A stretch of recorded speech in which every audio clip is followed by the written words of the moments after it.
ಎಲ್ರಿಗೂ ನಮಸ್ಕಾರ. ಗೆಳತಿ ಯೂಟ್ಯೂಬ್ ಚಾನಲ್ಗೆ ಮತ್ತೊಮ್ಮೆ ಸ್ವಾಗತ. ಬನ್ನಿ ಸ್ನೇಹಿತರೆ, ಈಗಾಗಲೇ ಚಂದ್ರಗ್ರಹಣದ ಬಗ್ಗೆ ಸಾಕಷ್ಟು ಮಾಹಿತಿಯನ್ನು ತಿಳ್ಕೊಂಡಿದ್ದೀರಾ. ಅದಕ್ಕೆ ಬೇಕಾದಂಥ ತಯಾರಿ ಕೂಡ ನೀವು ಮಾಡ್ಕೋತಾ ಇದ್ದೀರಾ. ಇವತ್ತು ಈ ಒಂದು ಚಿಕ್ಕ ಮಾಹಿತಿಯನ್ನು ನಿಮಗೆ ತಿಳಿಸ್ತಾ ಇದ್ದೀನಿ. ವಿಡಿಯೋನ ಸ್ಕಿಪ್ ಮಾಡಿದೆ ನೋಡಿ. ಏನಂದರೆ, ಈಗ ಗ್ರಹಣದ ಸಮಯದಲ್ಲಿ ದರ್ಬೆನ ಯಾವ ರೀತಿ ಇಡಬೇಕು, ಆಮೇಲೆ ಅದನ್ನು ಏನು ಮಾಡಬೇಕು, ಹಾಗೆ ಹುಣ್ಣಿಮೆ ಪೂಜೆ ಮಾಡಿರುವಂಥವ್ರು ಯಾವತ್ತು ಕದಲಿಸ್ಬೇಕು, ಹೇಗೆ ವಿಸರ್ಜನೆ ಮಾಡಬೇಕು ಅಂತೆಲ್ಲ ಕೇಳ್ತಾ ಇದ್ರಿ. ಆಲ್ರೆಡಿ ಹಿಂದಿನ ವಿಡಿಯೋಗಳಲ್ಲಿ ಶೇರ್ ಮಾಡಿದ್ದೀನಿ. ಕೆಲವರು ಆ ವಿಡಿಯೋಗಳನ್ನ ನೋಡಿಲ್ಲ ಅನಿಸುತ್ತೆ, ಮತ್ತೆ ಪ್ರಶ್ನೆ ಕೇಳಿದ್ದೀರಾ. ಬನ್ನಿ, ಈ ವಿಡಿಯೋದಲ್ಲಿ ಈ ಎಲ್ಲ ಮಾಹಿತಿಯನ್ನು ನಿಮಗೆ ತಿಳಿಸ್ಕೊಡ್ತಾ ಇದ್ದೀನಿ.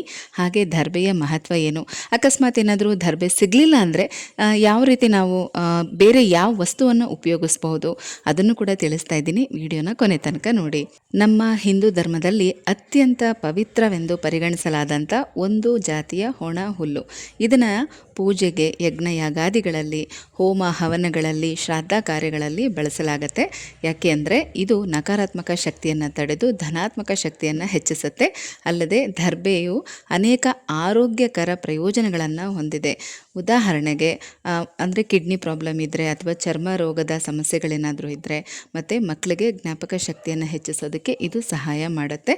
ಅಂದರೆ ಇದನ್ನು ಆಯುರ್ವೇದಿಕ್ ಔಷಧಿಗಳಲ್ಲಿ ಬಳಸಲಾಗುತ್ತೆ. ಸಂಸ್ಕೃತದಲ್ಲಿ ಇದನ್ನು ಕುಶ ಅಂತ ಕೂಡ ಕರೆಯಲಾಗುತ್ತೆ. ಭಗವದ್ಗೀತೆಯಲ್ಲಿ ಧ್ಯಾನಕ್ಕೆ ಸೂಕ್ತವಾದ ಆಸನವಾಗಿ ಇದನ್ನು ಬಳಸಬೇಕು ಅಂತ ಕೂಡ ಹೇಳಲಾಗುತ್ತೆ. ದರ್ಬೆಯ ಪವಿತ್ರ ಉಂಗುರವನ್ನು ಪೂಜೆ ಮತ್ತು ಶುಭ ಕಾರ್ಯಗಳಲ್ಲಿ ಧರಿಸ್ತಾರೆ. ನೀವು ಇದನ್ನೆಲ್ಲ ನೋಡಿರ್ತೀರ.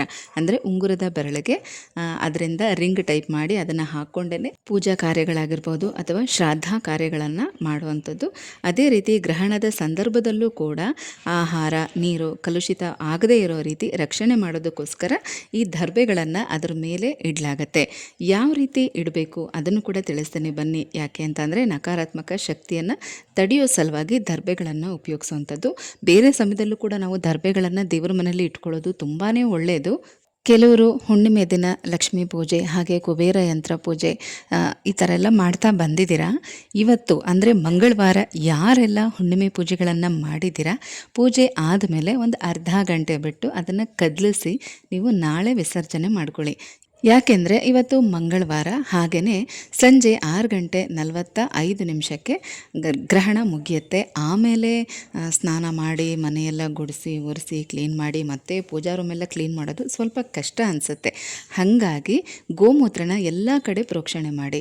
ಈಗ ಬೆಳಗ್ಗೆ ನೀವು ಕಳಸ ಇಟ್ಟಿರ್ತೀರ, ಅಥವಾ ಹಿಂದಿನ ದಿನ ಸೋಮವಾರನೇ ಕೆಲವರು ಹುಣ್ಣಿಮೆ ಪೂಜೆ ಎಲ್ಲ ಮಾಡಿರ್ತೀರ.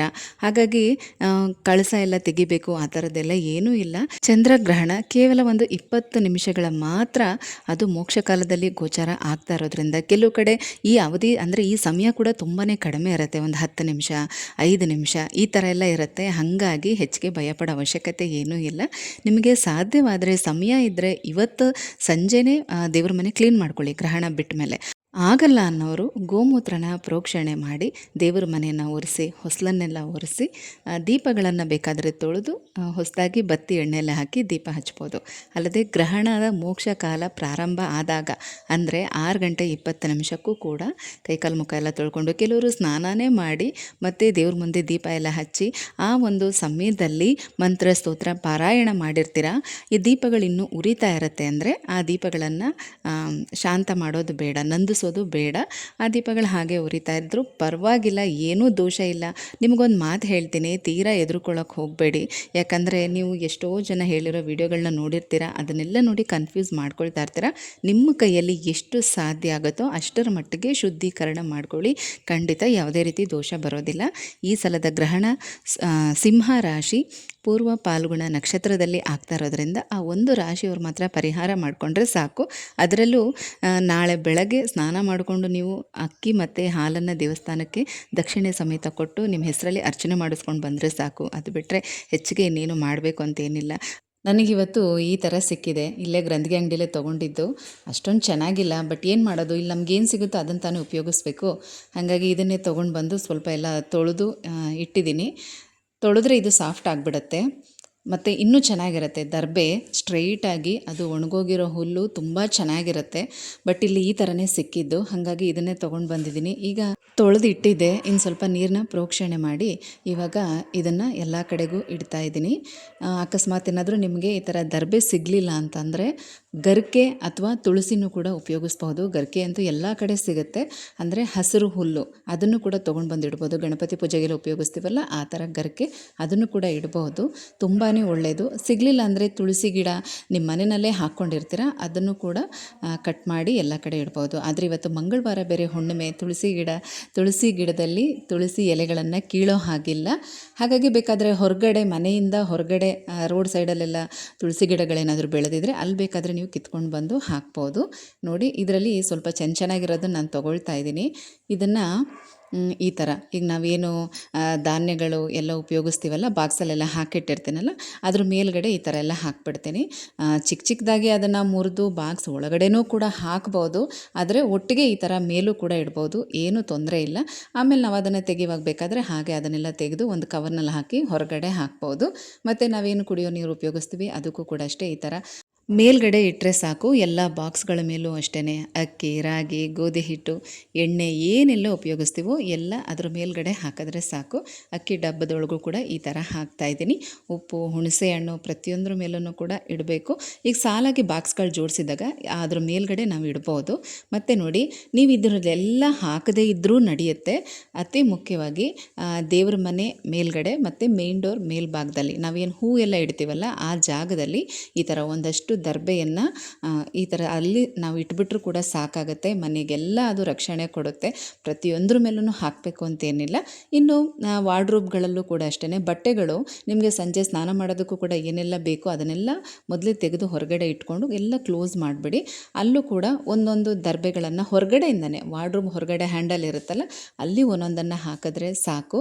ಎಲ್ಲ ಕಡೆನೂ ಇಡಬೇಕು ಅಂತೇನಿಲ್ಲ. ಮತ್ತು ಗ್ರಹಣದ ಸಮಯದಲ್ಲಿ ಕಿಟಕಿಗಳೆಲ್ಲ ಕ್ಲೋಸ್ ಮಾಡಿಕೊಂಡು ಆರಾಮಾಗಿ ಇರ್ಬೋದು. ಗರ್ಭಿಣಿ ಸ್ತ್ರೀಯರಂತೂ ಒಂದು ರೂಮಲ್ಲಿ ಇದ್ಬಿಡಿ, ನೀವು ಹೊರಗಡೆ ಬರೋದಕ್ಕೆ ಹೋಗ್ಬೇಡಿ. ನೀವು ರೂಮ್ ಒಳಗಡೆ ಮಂತ್ರ, ಸ್ತೋತ್ರ, ಜಪ, ತಪ, ಬುಕ್ಗಳು ಓದೋದು ಈ ಥರದ್ದೆಲ್ಲ ಮಾಡ್ಕೊಳ್ಳಿ.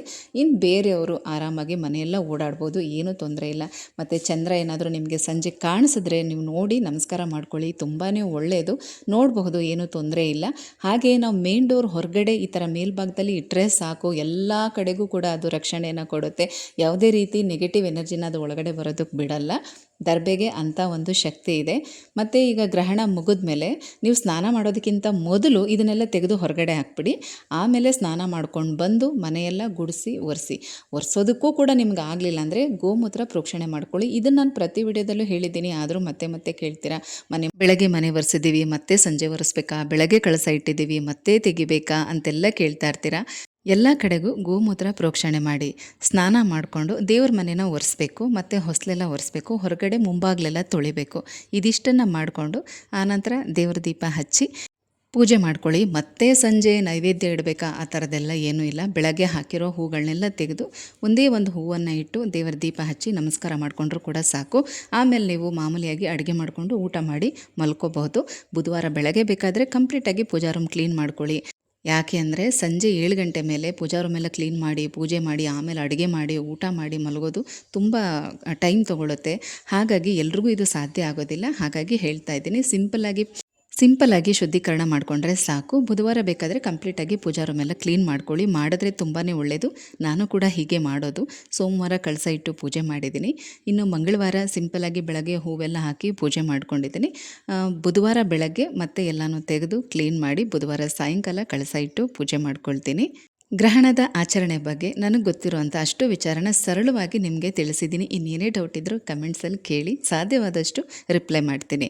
ಮತ್ತೆ ಸಿಗ್ತೀನಿ, ಹೋಗಿ ಬರಲಾ?